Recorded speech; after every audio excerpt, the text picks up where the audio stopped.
Halali, it is the least popular camp. It's had the worst publicity because certainly in promoting and in most people's eyes, if you do general research, other places have stuff and Halali doesn't seem to have anything special because Okaukuejo's got its nightlit waterhole that's very famous. Namutoni's got the historic fort and the birding up this.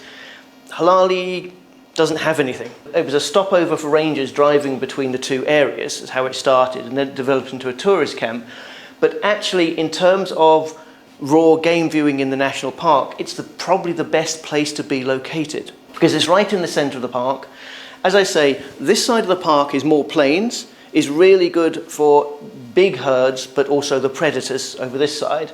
This side is good for elephant and rhino, and the best rhino territory is this section here. It does have a lit waterhole inside the camp. The closest accommodation, which is actually the campsite, is more than 10 minutes walk from the waterhole. So the other accommodation that's further away, like 15 minutes to walk to the waterhole. And inherently people are lazy, but also they're tired. They go out, they're hot, they're tired, they go to the restaurant or they sit at the fire, they have their evening meal. The last thing they feel want to do is to trek to a waterhole where they may or may not see stuff. But you will always see stuff at Halali, particularly rhino. It's becoming a very, very busy waterhole because the waterhole at Halali is actually based basically where I've put the word Halali, and all the accommodation is on the top side. And there's a hill in the way. So you've got the hill, and then you've got the camp, and the waterhole's over here. And you have to walk round this hill, winding away up the hill to the viewpoint here that then walks down onto the waterhole, looks down onto the waterhole.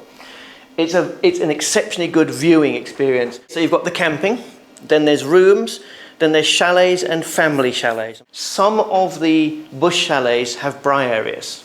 So they're not self-catering, but you can braai at them.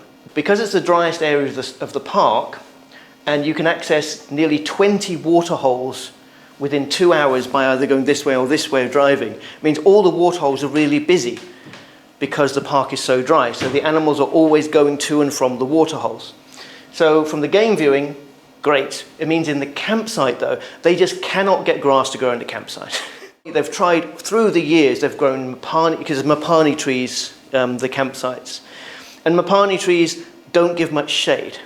So there is a mapani tree campsite, no grass growing, so it's hot and it's dusty, and it's quite a big spread out campsite as well, which generally when you're camping is really nice because you don't want to be on top of everyone. So you can really separate yourself out. The downside of that means that in the middle of the night when you urgently need the toilet, you have to put your shoes on and your torch and pad across the campsite to get to the ablution block.